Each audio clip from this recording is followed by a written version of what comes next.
But we also need to be very cognizant of the benefits of deferral of the next major source of supply, because you do defer increased costs, you defer the impact on the environment, and you do provide the opportunity for technological advancement. The next graph shows the scenarios when we reduce consumption by 30 litres per person per day. And that is essentially the difference between the residential planning assumption of 230 litres per person per day and a usage of 200.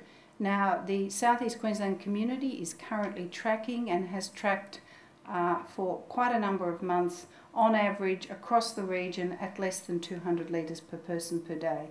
And we believe that that is actually a pretty doable target without impacting on lifestyle and commerce.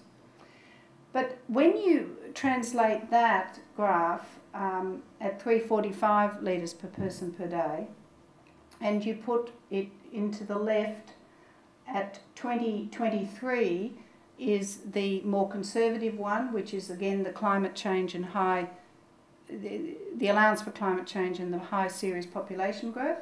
And the right-hand bookend is out at 2033, which again is median population growth and no climate change. You can actually now see that between the two graphs we have about a 16-year window, and so therefore we need to be prepared to respond at the front end of that 16 years, but we also need to be well placed to take advantage of opportunities that arise that may change and give us opportunities for better and newer sources in that period of time. So the challenges I've talked about, and I think they are not insignificant, but they are certainly not overwhelming. But the opportunities are the area that I'd like to focus on. I do think we have tremendous opportunities going forward, particularly being well placed with baseline security. I think we have increasing ability to influence consumption through a range of structural, operational and behavioural efficiencies. I mean, you just can't buy or put an inefficient bit of gear into your house anymore. So we've engineered out a whole lot of inefficiency.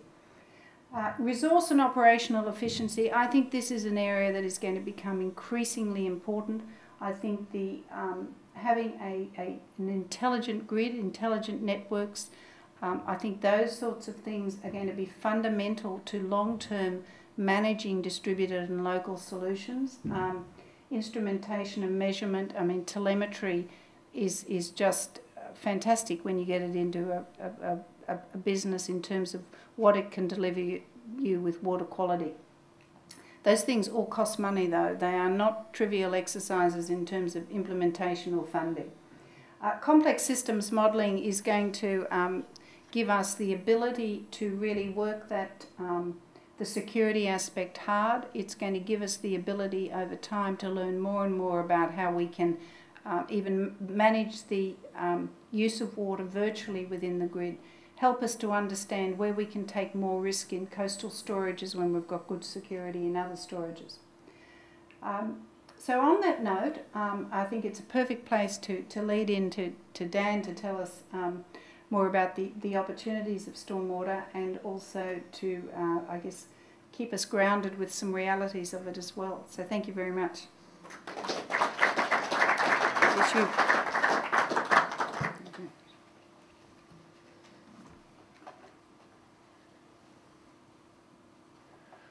Firstly, thank you very much for the opportunity to talk. I think this is a really interesting stage to be talking about stormwater harvesting in South East Queensland. I think there are some really great opportunities we've got.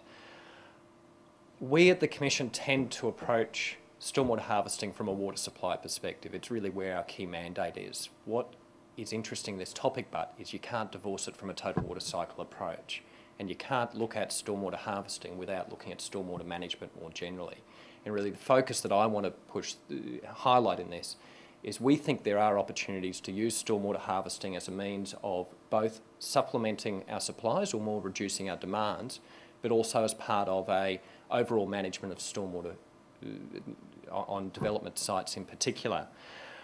What we think is that in particular sites, in particular locations, stormwater harvesting can be more cost effective than alternatives of rainwater tanks and other local supplies.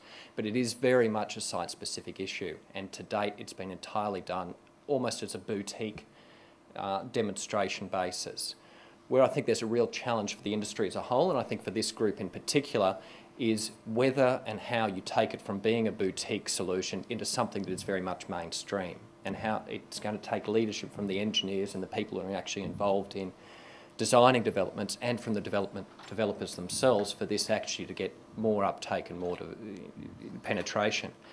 Having said that, I think in South East Queensland we've got a few key opportunities. The first is we don't need to build a major new source of supply, as Mary said, for several years. So we've got the opportunity to actually test stormwater harvesting and see if stormwater harvesting is economic, if it is safe, if it's something that we can do and will defer when we need that next source of supply.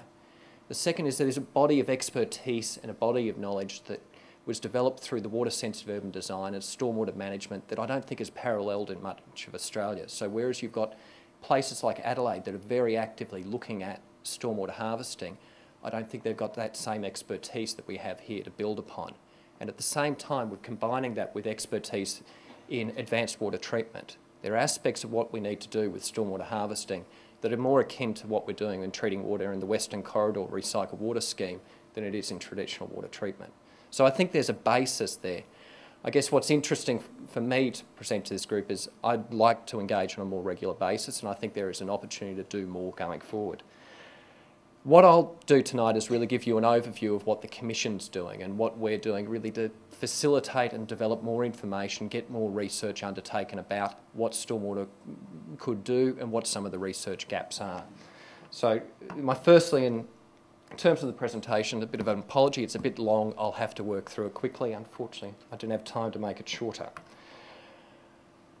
First thing for me, local supplies are a core part of the South East Queensland water strategy. We have a water savings target in place for new houses, which means every one of them must install a rainwater tank or alternative local supply. Now what that means, if you put that through the amount of development that's forecast in South East Queensland, we think we're talking about 500,000 rainwater tanks if that was the solution we went with over the next 50 years. What that supplies is about 35,000 megalitres an annum into the system by 2026 and about 60,000 megalitres an annum into the system by 2050. The challenge and really the issue here is whether those rainwater tanks are the best possible solutions to get that water saving target, or whether stormwater harvesting or dual reticulation could achieve it and deliver higher savings or deliver the same savings more cost effectively. So in the first instance, stormwater harvesting can contribute towards achieving that 70,000 litres per dwelling per year. What it can do perhaps, but is actually enable us to do more. And if it delivers more, that's the point at which we start deferring when that next source of supply is required. The other thing obviously it can do is give us another source for local parks and other source that's not directly substitution of water, but certainly contributes to the amenity of our community.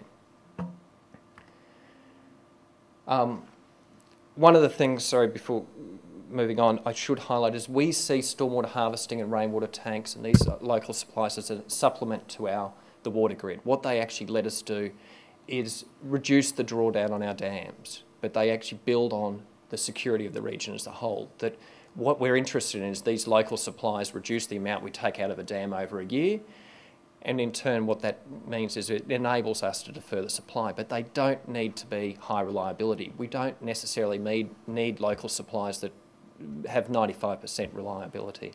We can accept something lower and maximise the yield from them.